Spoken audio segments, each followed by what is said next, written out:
Senator Nyamu, I'm afraid you don't fit the bill. And I'm going to ask you to leave the chambers, you go properly, get properly dressed, and come back to the chamber.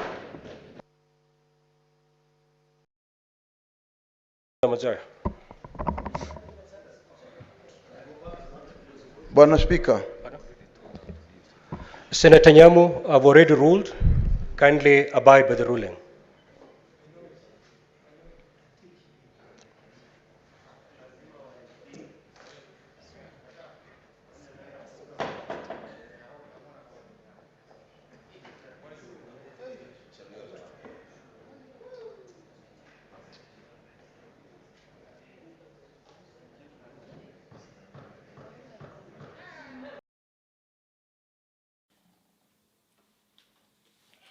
Hi good people, and welcome back to my channel. Today I have a lot of reviews on all the politics that has been happening in our country.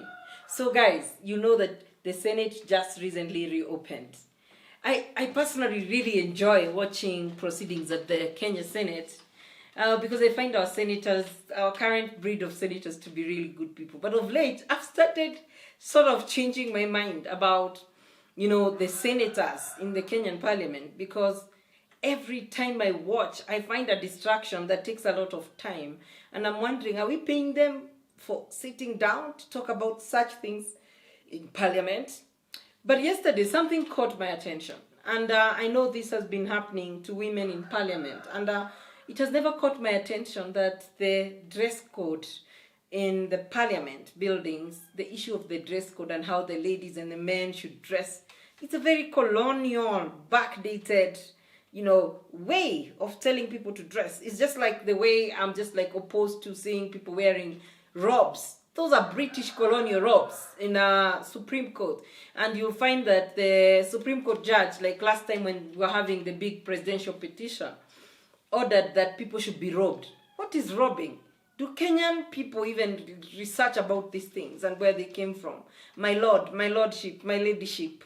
All these things are things that are drawn from the British, kingdom, monarchy system even, that was very oppressive to the low common person.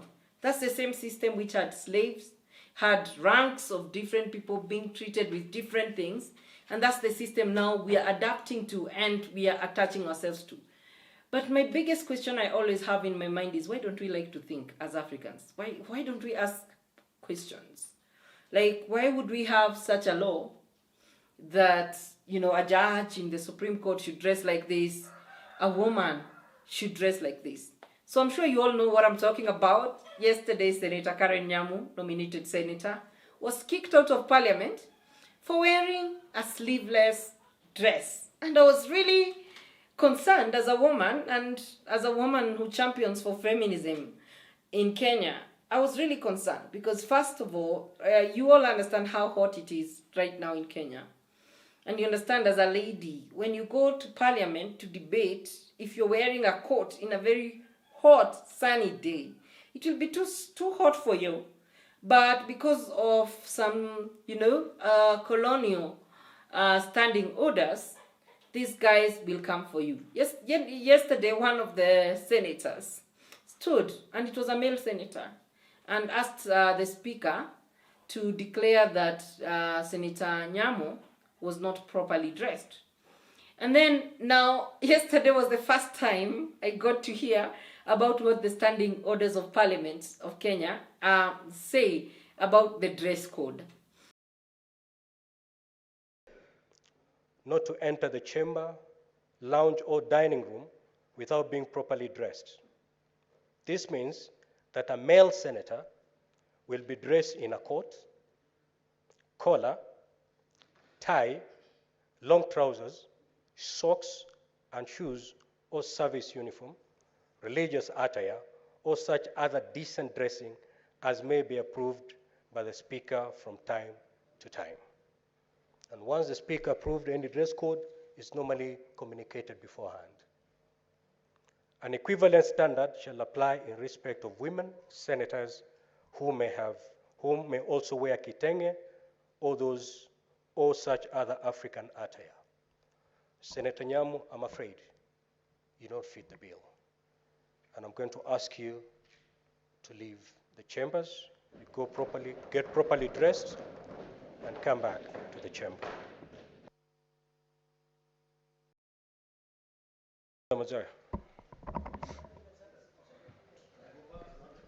Bwana Speaker. Being kicked out, I saw him being kicked out, and I know he was not official, he was not formal, and he was not professional.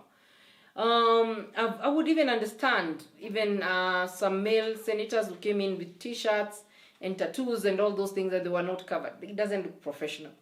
But then now you look at the dress code, and the speaker started explaining what dress code the parliament agrees with. And they say if it's a man, he should wear a coat and a tie and a nice shirt. And if it's a female, they should wear the same. So I was like, how can you expect women to wear, for instance, a tie? How? And then when you look at those standing orders, they also say that the women are allowed to wear traditional dresses. What Karen Nyamu was wearing was traditional dresses. Nowhere does it say that she cannot wear something that the sleeves have to be up to a particular point, that she has to be properly covered. Since when did the hands of a woman become nakedness or need to be covered? I think we all belong to very different religions. And I think that women should be given a chance to dress decently, because for me, indecent would be if she was showing any things that are considered to be private parts. Then we would have a concern, all of us as Kenyans, but just wearing a sleeveless dress, that caused her to be kicked out of parliament after attending the session.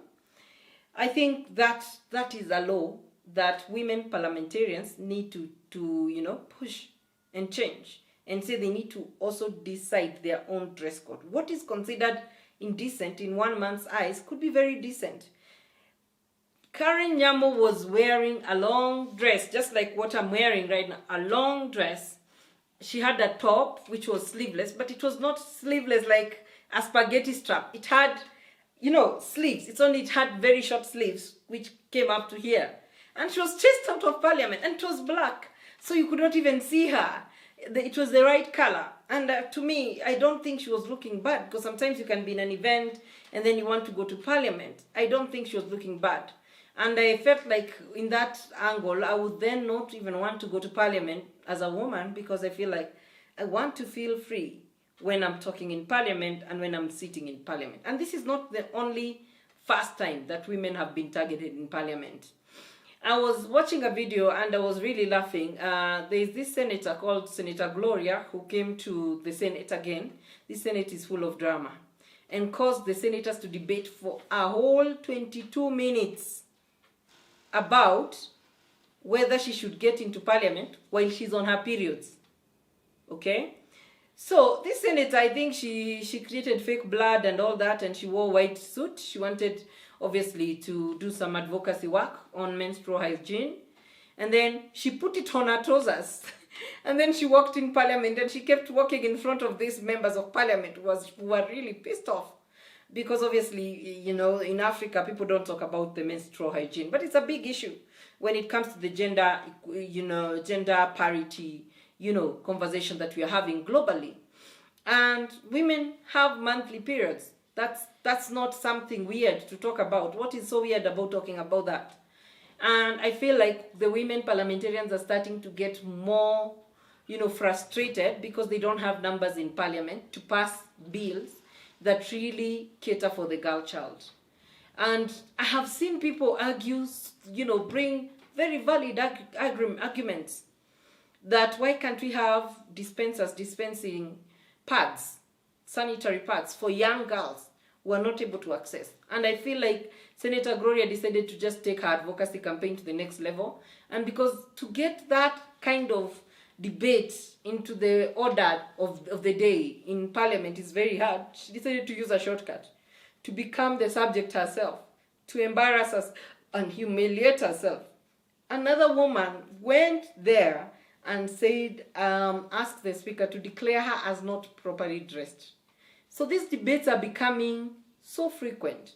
And I remember the ruling of the speaker on that matter. The speaker said that Senator Gloria should go out and try to find some clothes to change. So let's say Senator Gloria went to the floor of the House and explained herself, and she said it was an accident that happened and she stained her clothes while she was near Parliament. So let's assume what she was saying would be or would have some truth in it. Does she deserve to be embarrassed? That's what she was trying to show the country. The senators embarrassed her for a whole 20 minutes. Something you could privately have gone to tell her, like as a parliamentarian, just go and tell her, I think you've stained your clothes, can you go and sort this thing out? When you know the Hansard is recording everything that is happening in a Senate, why do you embarrass a woman for staining her clothes out of having menstrual periods? Why would you embarrass a whole member of parliament with that? Why couldn't you just walk to her, even try to take her to a shop and buy her new clothes, and try to show some level of care to her, including the Speaker of the House now chasing her out as a last embarrassment to tell her to go to change. To cut the long story short, Senator Nyamu was kicked out, told to go and dress properly to come back. The big question is, what is proper dressing? Why is it defined in the Constitution of Kenya? Okay? And then, when you say, I'm sending you to go and change those clothes because it's not allowed to show in African society, to show your menstrual periods in a public place. Where is that in the Constitution of Kenya? It's just a total violation of the Kenyan Constitution, total violation of human rights, the rights of this person. That's what it is. And when we continue doing these things in Parliament and we don't see the women parliamentarians bringing these bills where they could change some of these things, then we are not striving to achieve gender parity by 2030, where women and men will be given equal opportunities. Equal opportunities. Gender parity is not about putting one person above the other. No, it's about giving people equal opportunities. Can a woman senator be given the same opportunity to debate as a male senator?